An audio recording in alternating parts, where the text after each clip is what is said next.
is education and violence somehow connected. And what I mean by that is the lack of or the miseducation. Is that somehow connected to the level of violence that is now invading our communities? Now, it's just not New York.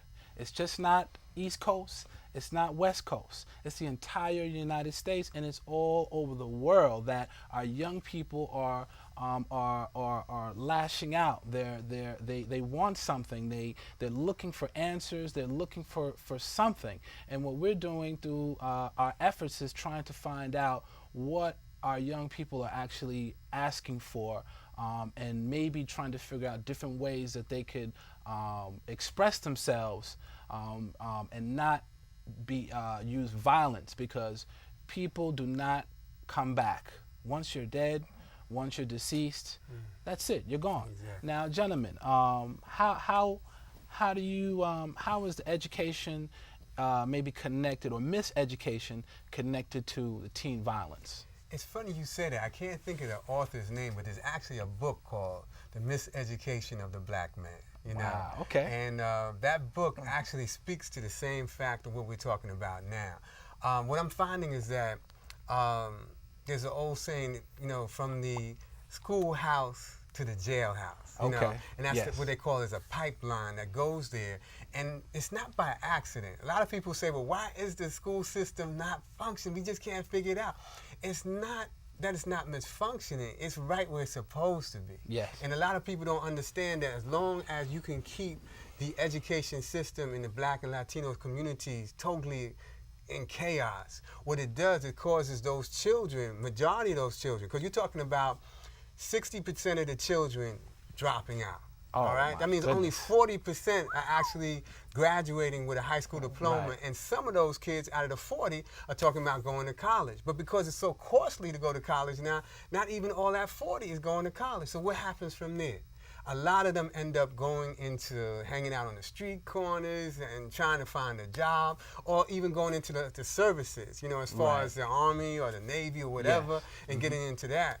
But your options are very limited. And when you have Yes. limited options like that, you know, it's easy. There's an old saying, you know, the devil's workshop is an idle mind. Idle mind is the devil's workshop, actually. Yes, sir. And when you have idle time and you don't really have a direction or a goal in life, it's easy for the streets to gobble you up. Right. And that's what happens to a lot of our kids, unfortunately.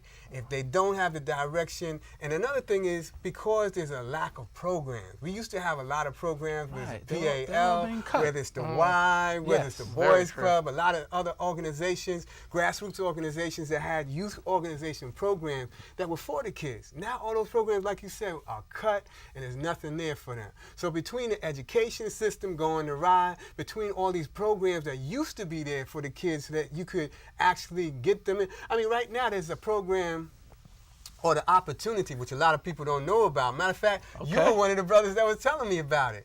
Was it Yale or Harvard? Right, the Yale, right. Yeah, the Yale. Right. Yale actually has for minority groups, if you want to get into college, you can get a full scholarship. Right. Now, how many schools are really jumping on that and trying to get kids into that? How many grassroots organizations are trying to take kids and say, okay, we're going to prep you and get you into Yale? Yeah, right. Not too many. You Right. know, I bet you most people don't even know about it. You know, so it's some of the best kept secrets. Right. And we have a lot of other programs. There's even a program in Mount Vernon for people that want to be nurses, you know, to actually go into the school system. They have the money for it, but the program doesn't exist. How can you have the money to teach youth in high school to become nurses and then don't have the program? Right. So there's a lot of different things that are going on where the money is actually even there, but they don't even have it existing. Right. So all of these things are out of neglect, out of not really being focused. And the thing is that I think for us as adults, we can't wait for Uncle Sam to come and say, okay,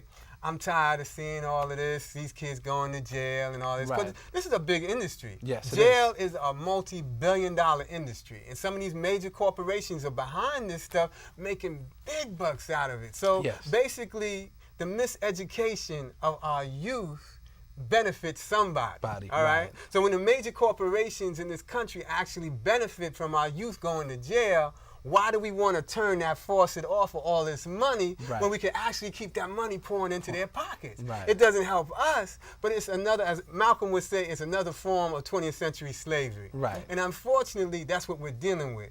And you have our youth that are in the middle of a battlefield. Bullets are flying, bombs are blasting all around them. They're getting jacked up over here, and they don't even know it. They're too busy like, they're partying in the middle of a battlefield.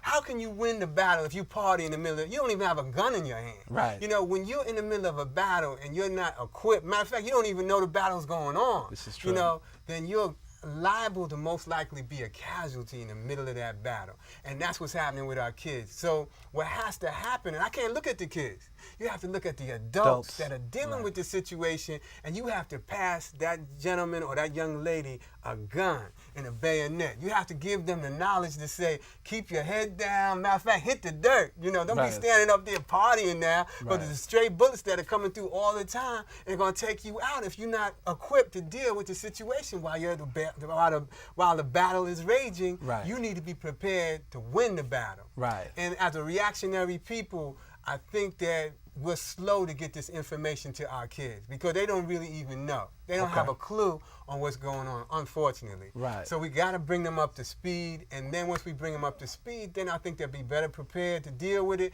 and they'll see that education is one of the main tools to fight the problems that they're dealing with right now. Right. Why so many of them are going to jail? Why so many of them are enlisting in these gangs? Because they don't see another opportunity. We, as the community, have to be that opportunity to guide them into college, to guide them into becoming entrepreneurs, to guide them into the proper employment, so that they're not saying, wow, I got a poverty wage right here that I might as well be on welfare because I'm getting more money on welfare than I'm getting through this job. So when you show kids, well, no, you still should work, and they see welfare is paying them more than this, that's like saying, well, come on, you're saying that my calculator is broken, that I'm stupid and I can't understand that I'm getting more through welfare than this job? I mean, something ain't right here. So you actually have to give them the honest truth for how they can really benefit, instead of just telling them work for work's sake, but don't work to get out of poverty. We want you to still be a slave to poverty, but it just looks good when you're working.